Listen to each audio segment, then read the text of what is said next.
Chapter 2. Great Distress Coming. I saw greater distress in the land than we have yet witnessed. I heard groans and cries of distress and saw large companies in active battle. I heard the booming of the cannon, the clash of arms, the hand-to-hand fight, and the groans and prayers of the dying. The ground was covered with the wounded and the dead. I saw desolate, despairing families and pinching want in many dwellings. Even now many families are suffering want, but this will increase. The faces of many looked haggard, pale, and pinched with hunger. I was shown that the people of God should be closely united in the bonds of Christian fellowship and love. God alone can be our shield and strength in this time of our national calamities. The people of God should awake. Their opportunities to spread the truth should be improved, for they will not last long. I was shown distress and perplexity and famine in the land. Satan is now seeking to hold God's people in a state of inactivity, to keep them from acting their part in spreading the truth, that they may be at last weighed in the balance and found wanting. God's people must take warning and discern the signs of the times. The signs of Christ's coming are too plain to be doubted, and in view of these things, everyone who professes the truth should be a living preacher. God calls upon all, both preachers and people, to awake. All heaven is astir. The scenes of earth's history are fast closing. We are amid the perils of the last days. Greater perils are before us, and yet we are not awake. This lack of activity and earnestness in the cause of God is dreadful. This death stupor is from Satan. He controls the minds of unconsecrated Sabbath keepers and leads them to be jealous of one another, fault-finding, and censorious. It is his special work to divide hearts, that the influence, strength, and labor of God's servants may be kept among unconsecrated Sabbath keepers, and their precious time be occupied in settling little differences when it should be spent in proclaiming the truth to unbelievers. I was shown God's people waiting for some change to take place, a compelling power to take hold of them. But they will be disappointed, for they are wrong. They must act. They must take hold of the work themselves and earnestly cry to God for a true knowledge of themselves. The scenes which are passing before us are of sufficient magnitude to cause us to arouse and urge the truth home to the hearts of all who will listen. The harvest of the earth is nearly ripe. I was shown how important it is that the ministers who engage in the solemn, responsible work of proclaiming the third angel's message be right. The Lord is not straitened for means or instruments with which to do his own work. He can speak at any time, by whom he will, and his word is powerful and will accomplish the thing whereunto it is sent. But if the truth has not sanctified, made pure and clean, the hands of him who ministers in holy things, he is liable to speak according to his own imperfect experience. And when he speaks of himself, according to the decisions of his own unsanctified judgment, his counsel is not then of God, but of himself.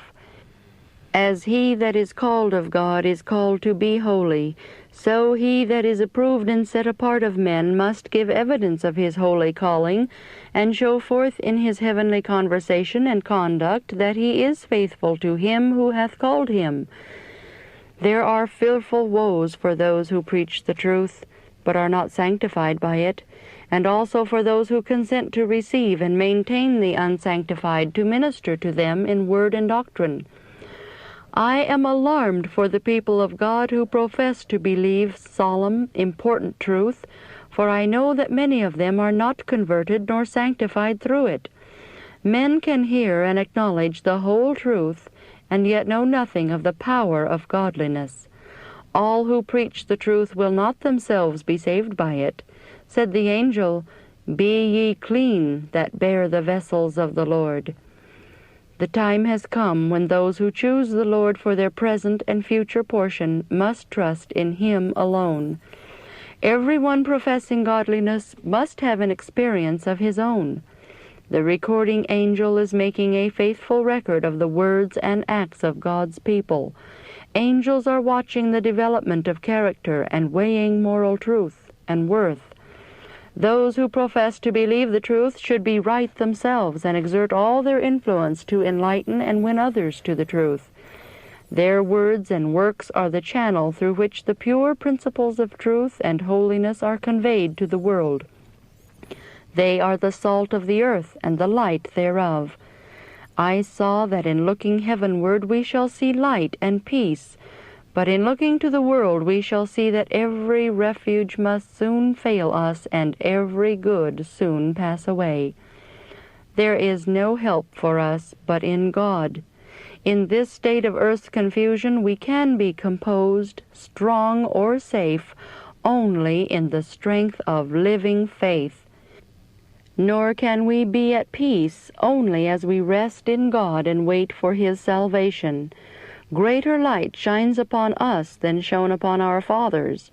We cannot be accepted or honored of God in rendering the same service or doing the same works that our fathers did. In order to be accepted and blessed of God as they were, we must imitate their faithfulness and zeal, improve our light as they improved theirs, and do as they would have done had they lived in our day. We must walk in the light which shines upon us, otherwise that light will become darkness. God requires of us to exhibit to the world in our character and works that measure of the spirit of union and oneness which is in accordance with the sacred truths we profess and with the spirit of those prophecies that are fulfilling in these last days. The truth which has reached our understanding and the light which has shone on the soul will judge and condemn us if we turn away and refuse to be led by them. What shall I say to arouse the remnant people of God? I was shown that dreadful scenes are before us. Satan and his angels are bringing all their powers to bear upon God's people. He knows that if they sleep a little longer, he is sure of them, for their destruction is certain. I warn all who profess the name of Christ to closely examine themselves and make full and thorough confession of all their wrongs, that they may go beforehand to judgment, and that the recording angel may write pardon opposite their names. My brother, my sister, if these precious moments of mercy are not improved, you will be left without excuse. If you make no special effort to arouse, if you will not manifest zeal in repenting, these golden moments will soon pass, and you will be weighed in the balance and found wanting. Then your agonizing cries will be of no avail. Then will apply the words of the Lord, "Because I have called and ye refused, I have stretched out my hand, and no man regarded. But ye have set at naught all my counsel, and would none of my reproof. I also will laugh at your calamity. I will mock when your fear cometh as desolation, and your destruction cometh as a whirlwind, when distress and anguish cometh upon you. Then shall they call upon me, but I will not answer. They shall seek me early, but they shall not find me. For that they hated knowledge, and did not choose the fear of the Lord, they would have none of my counsel, they despised all my reproof. Therefore shall they eat of the fruit of their own way, and be filled with their own devices.